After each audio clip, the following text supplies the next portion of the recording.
Your full name, please. Steve Stevens. Okay. Where are you from? Now, Los Angeles, California. Born in Brooklyn. Born in Brooklyn. Yeah, raised in Queens, New York. My dad brought home one of these guitar lesson packages. Came with a cheap guitar. I think he paid like $15 for it. Wow.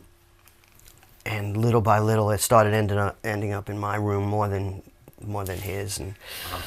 And fortunately, I have brothers 5 years older than me, so all of his friends played guitar. So one day, one of his friends said, "Man, he's making an awful racket, but it's in time." Yeah. So they started teaching me, really simple stuff at first, and I played acoustic guitar from the time I was about 7.5 till I was 13. I got my first electric guitar when I was 13. So I grew up playing a lot of James Taylor and Joni Mitchell, all this kind of stuff you'd never think, yeah. Given the fact that I ended up playing with Billy Idol. But Yeah. my real beginnings were folk guitar music. And then obviously by the time I got an electric guitar, I had discovered Led Zeppelin and The Who, and then a little bit later, some of the early English prog bands like Yes and Genesis. And So were your parents involved in music at all, or was it just no, man. brother and brothers? No, they could barely tap in time, man. Yeah. No one in my family ever had any musical background or anything. Gotcha. Yeah. Your brother still play at all, or any of his friends? Whatever? No, he doesn't play. I mean, it's it's one of those things where kids find what they're good at. He's an industrial designer. He's a really good artist, and I definitely took the right road, for me. Yeah. So I was 7 to 13. So that was a pretty long time for acoustic only. Yeah. I mean, I played some rock stuff, but it was usually like, I loved, the Who's Pinball Wizard, because it was anything that was rock but still acoustic guitar based. Yeah. Stairway to Heaven or any of that kind of stuff. So you would say, like, when you first started learning, you were just mostly learning tunes, learning what you gravitated to. Yeah, I mean, it was a little frustrating because now we have the benefit of the internet and JamPlay.com. But back then, man, the local guitar teacher, there was one guy in my neighborhood, and he taught guitar and piano and all this other stuff. And I remember he came by with this music book, and it was like real, old-timey songs, stuff that I was not, I was at that point right after, Beatlemania Beatles were over, so I didn't even want to learn Beatles songs, It was just the beginning of hard rock, really, as I said, Zeppelin and to a lesser extent, like Hendrix and stuff. But it was just, it was really when Black Sabbath and The Who and those kind of, the heavy rock was just starting. So I didn't want this teacher, man. I was like, it was, it was tough to find a guitar teacher. That was it was a problem. So I ended up just finding guys in my neighborhood who were maybe older than me, who were just, in bands, because a lot of guys on the weekend would play. They'd open up their garage. So I'd just walk my neighborhood and hear guys playing and just hang out and just say, hey, would you teach me so-and-so song or whatever. So mostly I just learned from guys in my neighborhood. And then eventually I found my chorus teacher in junior high was also a classical guitarist. So he gave me classical guitar lessons, and eventually coached me to the point where I could apply for the High School of Performing Arts, which is what the Fame School was based on in New York. And I auditioned for that. I got in. But once I was in the school, guitar is not a symphonic instrument. There's no guitar in the orchestra or anything. So I had to pick another instrument to play, and I kind of, lost interest at that point and dropped. I left school. I'm a high school dropout, but I did get my GED. But just around that time was when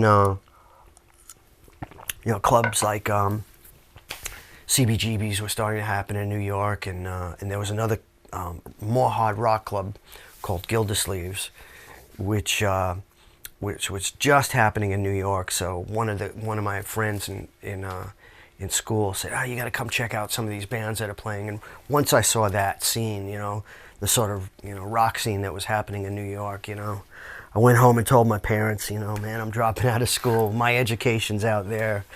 Yeah. Because it was, now music is, now you have guitar schools and online, lessons like what we've done and stuff. It's, I always tell people, man, there's no better time to be a guitar player than right now. Between what you have access to learning about guitar and players and gear, I mean, it used to be really hard to get a decent guitar sound. We didn't have amps with master volumes and all that. This is like the Stone Age, man. Yeah. This is like a whole different thing. But eventually, I went from one band to another, and played in cover bands on the same circuit as Twisted Sister, and then joined an original band, and moved to Manhattan with that band, and then eventually got in another band, and then met Billy Idol. Yeah. So, did you meet him in New York, or was that? Okay. Yeah, New York. Yeah, he had just come over. He had done 3 records with his punk band Generation X. Had moved to New York and was looking to do something different. And the band I was in just before Idol was picked up for management by Aucoin Management, who Bill Aucoin managed Kiss and managed Generation X on the final record, and then brought Billy to New York. So. We met and started talking about where he wanted to go musically. He had done the punk rock thing, but wanted to keep the energy of punk rock. But he already had his producer Keith Forsey, who was a dance rock guy, came from the Giorgio Moroder school. Had done even Donna Summer's record. So we wanted to combine that, and then I was the rock guy. I'd supply the guitar riffs and stuff, bring in my side of it, and that's really what Billy Idol stuff is all about. That that combination, kind of gumbo of those 3 elements, and it still is to this day. We still try and hit on those three things. So when was the move to L.A.? Shortly thereafter, I assume? No. We did all the classic Billy Idol records when we were living in New York. Rebel Yell was done at Electric Lady Studios in New York, which was the studio Jimi Hendrix built. Yeah. And then Billy moved to L.A. after we had done the 3rd record, Whiplash Smile. And by then I was signed to Warner Brothers by Ted Templeman, who produced Van Halen. So I was slated to do my solo record, and I stayed in New York. But it was never like, fortunately, we were never, it was never like, f you, or, it was like, okay, I was going to do my thing for a while. He would move to L.A., and it was never any, there was no bad blood or anything, it was, and I think that kept the door open for, 8 years later, I came back. It was, about 7 or 8 years later. Yeah. He had done Charmed Life record with Cradle of Love, and then he did a cyberpunk record, and then he called me, and I had already done my solo thing, and said, hey, maybe now's a good time to get back together. So I came out to LA, and never with the intention of moving there, but as the writing was going longer, and then Chrysalis Records, his original label, folded, so things were taking longer, and I just decided to stay out in LA. And I was meeting so many musicians. I remember within the first week of being in LA, I ran into Steve Jones from the Sex Pistols and Warren DeMartini. Everybody was in LA, and I had already won a Grammy for Top Gun, so movies was something that I was also interested in. And it seemed like in LA the record business and the movie business were more in touch with each other. Sure. So you could do a track for a movie and pick a track from your record, and everybody had home studios and stuff, which in New York, man, forget about it. Yeah. That's hard to do. So I've lived in Los Angeles almost 15 years. Gotcha. Yeah. So reverse a little bit, because I'm not sure the timeline and the years of this, but when did the Michael Jackson thing come along? What year was that? Yeah, that would have been maybe 88. That's what I was thinking. I think, yeah. Yeah, it was within a year after I left Billy Idol. Mm-hmm. It was right when I got signed to Warner Brothers. Gotcha. And actually the guy that signed me, Ted Templeman, was the guy that that put Van Halen with Michael, because Ted was good friends with Quincy Jones. So the logical thing after they had done Beat It, and it was, you know, so successful, for Michael's next record, Quincy called up Ted and said, all right, we're going to do it again. You know, obviously we've done it with Van Halen. Who's the new guy? Yeah. So Ted suggested me, and then it was funny because within the 2 days that I flew out to LA to do Michael Jackson, I also played at the NAMM show with Eddie Van Halen. So I showed up at Eddie's place. I said, hey man, I just worked with Michael Jackson. And he said, yeah, did he say he liked the high notes? Because every time he did, you know, every time I walk in, back then you didn't record in the control room. They hadn't figured that out yet. I don't know why, but you were on the other side of the glass, and I'd come back in, and Michael would go, oh, I like the high notes. Okay, I'll play more up here, man. What was that whole experience like? It was cool, man. It was, you know, it was, there was no, when I went in to do the recording, there was no entourage. It was me. You know, when I walked in the studio door, pull open the door, and it's Michael Jackson, Quincy Jones, and his engineer, Bruce Sweden. And there was no entourage. It was just like a session like any other. It was very cool. I was glad that because I didn't know what the track would be, so I was glad that Dirty Diana was a darker, kind of heavier. It wasn't a pop song. Yeah. So it was, you know, it was cool. And they kind of like said, okay, these are some of the key bits. You know, we want, you know, the melody thing. And then there was about 3 minutes of groove, and they said, do whatever you want, you know. And I think I did like two takes over that. It was, you know, it was a short session. I think I was in there for maybe 2.5 hours. Wow. But it's cool. They were great. Michael was great. Really musical, and you know, it was cool, man. And then when we did the video, it was you know, it was great fun, man. It was really, really, really good fun. Yeah, I always wanted to ask that because Michael Jackson's, of course, like I grew up on Michael Jackson when I was little. Yeah. So the funniest thing was when I pulled up to the video set. There was a van outside with all these like monkey bars and toys and all this stuff, and I thought, well, maybe there's kids on the set. They got to keep them busy and out of trouble. And it turns out it was you had that chimp Bubbles. Oh, that was the Bubbles mobile. Wow. Intense. Yeah. Top Gun. Anything you guys want to ask about that? How was that process like? How did that come about? When we were doing Whiplash Smile, one of Keith Forsey, our producer's buddies, was Harold Faltermeyer. Once again, they had worked together in Germany on Donna Summer's records, and through Giorgio Moroder, the sort of disco producer. So when it came time to do keyboards on that Idol record, we called in Harold. So he was set up, and we would put a track up, and we just kind of let him go on it. Just whatever he could add to it. And I think on the second day, he pulled me aside and said, you know, I'm working on this movie with Tom Cruise, and I can get some, you know, get some footage sent out. You should take a look at it. It might be a cool thing if you played on it.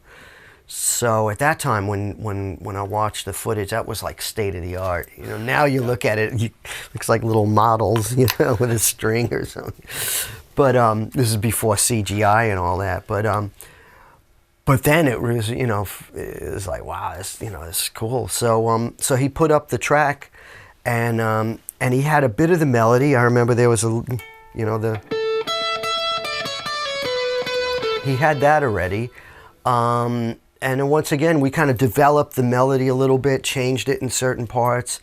And then, you know, similar to the Michael Jackson thing, the way people used to work a lot is you'd take, you know, 32 bars where you didn't quite know what you were doing, and kind of just leave a groove under it and let it develop and see.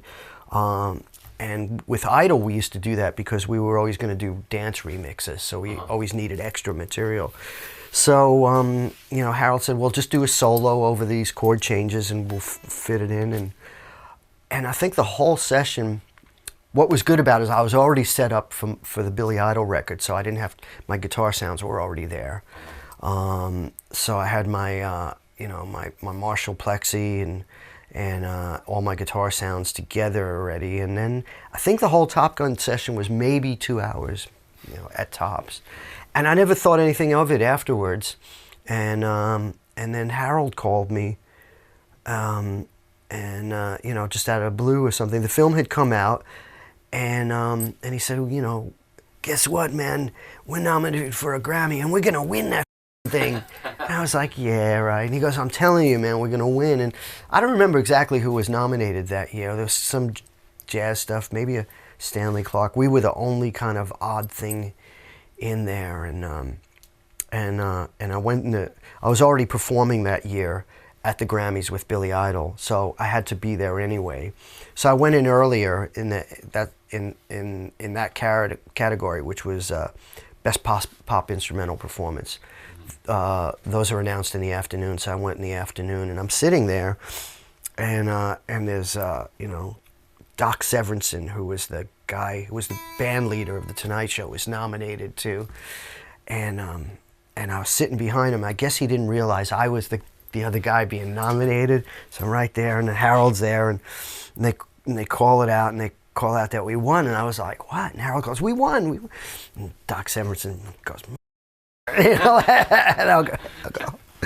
So yeah, it was just one of those things you just never know. It's just one of those things that like I said, 2 hour session. Yeah. And 20 years later, people are still humming it. Yeah, it's just great melody. I mean, that's the thing. It's Harold really nailed it on the melody. The fact is, there's a halfway decent guitar solo on it, but that melody, every guitar player knows that melody. Yeah, Aaron and I have talked a lot about movie scores and how, like, the E.T.s and the Leonard Bernstein and how impactful those are, and that's right up there to me. That's like one of the most memorable melodies of any movie. Yeah, Harold was, he still does movie scores. I'm actually going to go to work with him on another thing, a very similar kind of thing of Top Gun, but he was just, man, he nailed it. He just to be able to write that kind of thing is such a strong melody. It's really cool. So we're probably at 94 or something like that. Right. In LA. Yeah. At that time, I would say. Yeah. And then I was back with Billy. Yeah, right before joining back up with Billy, I did a record with Vince Neil. Mm-hmm.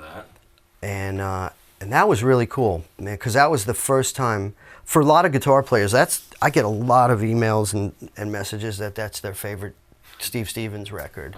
Although for me, I would have to say the defining Steve Stevens sound was forged with the Billy Idol stuff. Mm-hmm. But the Vince Neil record was the first one where I was being asked to make my guitar solos longer and faster, and it was like, play as much as you want, play as heavy as you want. Whereas with Billy Idol, it wasn't that. That's not what a Billy Idol record is about. Or playing a role. Right? Yeah. So actually recording the record was great, and we already knew that we had the opening slot for the Van Halen tour.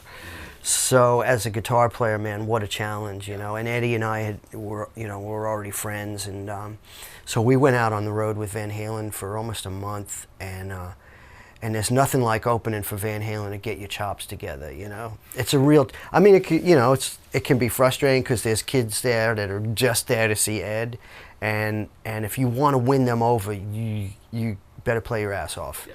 And a couple of nights, man, it was like there were a couple of reviews that were really favorable towards me. And it was just every night I learned watching him play, and especially watching Ed and his brother. They're so tight, man. People forget how the DNA of being brothers locking in. Yeah. Man, I strive for that. Every drummer that I've ever worked with, I work with them really tight and try and get into their headspace and try and work out exactly where my grooves fall with a drummer, and I think a lot of that comes from watching Van Halen. Yeah. Awesome. So I did the Van Halen record, and then got the opportunity to work with Robert Palmer. I went to Italy to record with him. I mean, I've been really fortunate. That's the one great thing about being a guitar player, that singers sometimes get the glory, but we get the work. We can go off and do side projects, and I've been fortunate. I've worked with Robert Palmer, and the Thompson Twins and Joni Mitchell. You know, such music that covers such a wide range of things. I've worked with flamenco artists. I did a purely flamenco record. That's, you know, I'll be the last one to say I'm a flamenco player, but the album was done only on flamenco guitar. So, but I still play with a flat pick. And but man, you know, being a guitar player, you know, is I think it's the best role in any band. Yeah. You know, definitely. Do you think starting with the acoustic was important or critical or served any sort of purpose that lasted a while or made you a little bit different than everybody else in a way? Or? A little bit. Yeah. Well, certainly allowed me when I got, you know, after doing the Vince Neil record and being out on the road with Van Halen, I had, I had done it, you know, I had done the electric guitar thing, had played as fast as I could, and it was like, okay, what do I do next? And I literally, you know, put my electrics in their cases and and only played acoustic, and decided to just do a purely acoustic record, a flamenco-based thing. But yeah, having that acoustic background, I think, you know, the biggest hit that Billy Idol ever had, Eyes Without a Face, is an acoustic song. Yeah. I can't imagine not playing acoustic guitar, or even, you know, even just to write with, you know, there's, I don't know, you can just hear phrasing and chord things a little bit easier, you know. So I think it gave me a good kind of solid foundation. You know, acoustic's always been something that it's always gone hand in hand with the electric for me. And probably build up the chops a little bit. Absolutely, right, yeah. A little bit. Yeah. It's tougher to play. Absolutely, yeah. And there's some monster, I mean, you go on YouTube, there's some monster acoustic players now. There's like a whole new breed of guys who are doing tapping and doing stuff with looping. I judged a concert for, a contest for Boss of loopers, and these guys were doing stuff with acoustics and looping, and it was insane, man. Yeah. I always appreciated guys that were technically gifted. You know, there's a point between playing stuff that's so technical that it's going to go over people's heads, or get people burned out on it. So I like to kind of balance it out with some sense of, you know, songwriting. Yeah. But I can, you know, as a guitar player, man, I can listen to guys just shred and purely just like get off on it. Like, you know, we talked about Guthrie Govan, you know. Sure. You know, I don't think you're going to hear him on the top 40 radio station. Sure. But he's pushing guitar playing forward. And I think that's what, it's always been like that. Alan Holdsworth was the guy that, without his influence on, you know, guys like Van Halen, you know, Alan was a big influence on Van Halen. Yeah. So, you know, I think there's, you know, there's always a, you know, for me personally, it was a mixture of having good technique, but also being able to relate to working with Billy Idol, who's essentially a pure rock and roll singer. Yeah. So, yeah, just keep that balance, you know. Yeah. Cool. Do you have any opinions on the current state of music, current state of rock and roll versus where it's come from? And yeah, there's always, you know, in every era, there's good and bad. Yeah. You know, there's good stuff. You know, I like to be more good in your era than in mine, but yeah, but there's a, you know, and I thought, because I love prog rock, and I thought, I was talking to Mike Varney, who's the Shrapnel guy, and I said, man, you know, there's not that much good new prog stuff. You know, some of it, I just can't get off on it. And he turned me on to some of these Swedish bands and Norwegian bands that are doing prog that are incredible. There's a band called Beardfish that's unbelievable, man. And Opeth that we mentioned, I think are fantastic.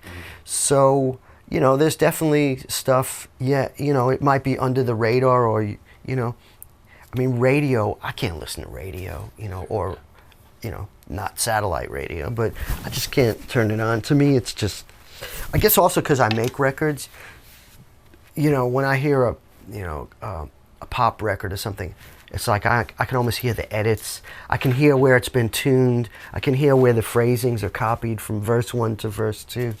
It's just because that's my world. So I find it hard to enjoy that stuff.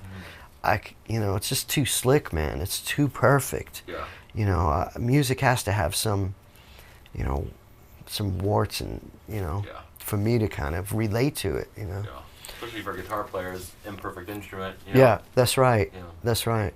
So, but I think there's good, man, there's definitely good stuff out there. You just got to search it out. Yeah, just not in the mainstream how it used to be. I think that's probably the biggest. Yeah, you really have to dig, it seems like. Nothing's really commercialized too much aside from pop. Yeah. Days, so. But I remember when I was, just a little kid, man, the only thing you'd hear on the radio was like, we called it bubblegum music. It was, really pop stuff that was written by the same guys. So it isn't really that different, and back then it was really a singles market, and that's kind of what it is now, because I still if I buy if I'm on iTunes and I buy something, I have to buy the whole album. Yeah. I'm a diehard album guy. I don't just audition and listen, I like that song or that song. I want to hear what that artist is saying, as a complete album. So, I think it's, it's not, the pop music thing is not that different than when I was a kid. Gotcha. Yeah, I mean, the most important thing is if, the thing that I will say that, that's kept me playing and still keeps me excited about being a guitar player, is that I love what I do. I don't get as excited getting a new car or a new anything as I do getting a new guitar. There's just a special thing that we all share. Guitars are just cool, and I still geek out with other guitar players and talk gear. I mean, I just did a tour in South America with a lot of very well-known, famous musicians, from Gene Simmons to Joe Elliott, Duff McKagan, Gilby Clarke, Billy Duffy. And the whole trip, all we did was talk about classic records that we loved and playing each other, obscure B-sides. And have you heard this? You ever hear this? What band is it? We're still as excited about making music. Yes, it is a business, but the thing that it really starts with is our love of for me, is my love of playing guitar. And regardless of how much I get paid or how much I don't get paid, I'd still do it. And I think as long as you enjoy it and you're digging what you're doing and you're learning stuff and you're getting better at it, you're on the right track.